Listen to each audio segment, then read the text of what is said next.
Nothing takes the place of persistence. Do you remember that little essay so popular 30 or 40 years ago? It's true. Nothing takes the place of persistence once you know that what you're seeking is right for you. My habit of muttering to myself, "Stay with it," had paid off, just as it always does. The world is full of those who tried to get out of the doldrums and, meeting with difficulty and repeated turn-downs, retreated back to the big crowd. What's really amazing are the number who've made a sortie into a business of their own and, failing, have fallen back never to try again. Why should succeeding at a business of one's own be easier than learning to ski or play the piano? We're likely to fail at first. It's part of the learning process, but it's no reason to give up. We learn something important from every failure. It's staying with it that separates the winners from the losers. And staying with it applies to so much that is good and healthful in life. Failures aren't the end of the world, far from it. If they were, no human being would ever learn to walk, or speak, or ride a bicycle, or obtain an education. We take early failures for granted in so many things. Yet when we attempt something as adults, something as difficult as going into business, we become so self-conscious. We become so concerned about what our friends and acquaintances might think. We have everything we need, in fact, except the most important thing of all: time to think and the habit of thought. We lack time for the one indispensable for safety of an individual or a nation. Thought is the basic energy in human history. Civilization is put together not by machines, but by thought. Similarly, man's uniqueness is represented not by his ability to make objects, but to sort them and relate them. Other animals practice communications. Only man has capacity for comprehension.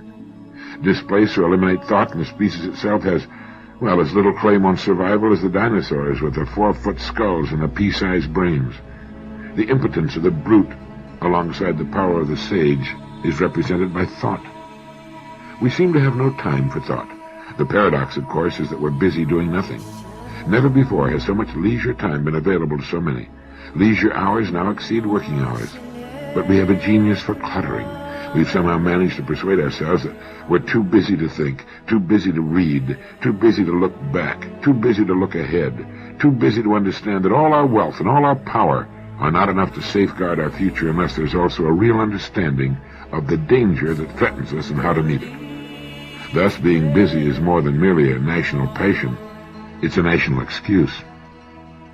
The real question, however, concerns not the time or lack of it we provide for thought, but the value we place on thought. What standing does thoughtfulness enjoy in the community at large? What great works of contemporary literature assign importance to thought or make heroes of thoughtful men? Action, accumulation, diversion, these seem to be the great imperatives. We're so busy increasing the size and ornamentation of our personal kingdoms that we're unaware that no age in history has had as many loose props under it as our own. Interesting, isn't it? How much time do you spend in thought? How much attention to thought is paid in school, in the home, in your home? People yell that they want more. It's impossible to think with the mouth open, and as long as we live, we'll never learn anything of value when we're talking, or yelling, or demanding. What is needed, most assuredly, is more quiet, reflective, creative thinking. Lincoln once said, "The occasion is piled high with difficulty, and we must rise with the occasion." As our case is new, so we must think anew and act anew. We must disenthrall ourselves. On a national and individual basis, we need to define our priorities, organize them in the order of their importance, and attack them with creative thought, realizing that we need new solutions to new problems. We need to set aside a time each day for thought. The only man who succeeds is the man who is progressively realizing a worthy ideal. He's the man who says, "I'm going to become this," and then begins to work toward that goal. And there you have the trouble today. It's conformity. People acting like everyone else, without knowing why, without knowing where they're going. A success is anyone who is doing deliberately a predetermined job because that's what he decided to do deliberately. But only 1 out of 20 does that. That's why today there isn't really any competition, unless we make it for ourselves. Instead of competing, all we have to do is create. We become what we think about. Now let me say that again. We become what we think about. Throughout all history, the great wise men and teachers, philosophers and prophets have disagreed with one another on many different things. It is only on this one point that they are in complete and unanimous agreement. Listen to what Marcus Aurelius, the great Roman emperor, said. He said, "A man's life is what his thoughts make of it." Disraeli said this, "Everything comes if a man will only wait.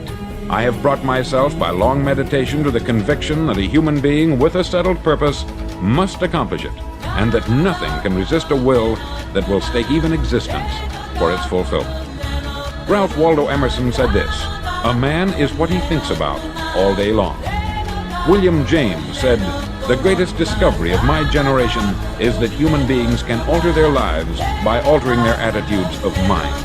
And he also said, "We need only in cold blood act as if the thing in question were real, and it will become infallibly real by growing into such a connection with our life that it will become real. It will become so knit with habit and emotion that our interest in it will be those which characterize belief." He also said this, "If you only care enough for a result, you will almost certainly attain it. If you wish to be rich, you will be rich. If you wish to be learned, you will be learned.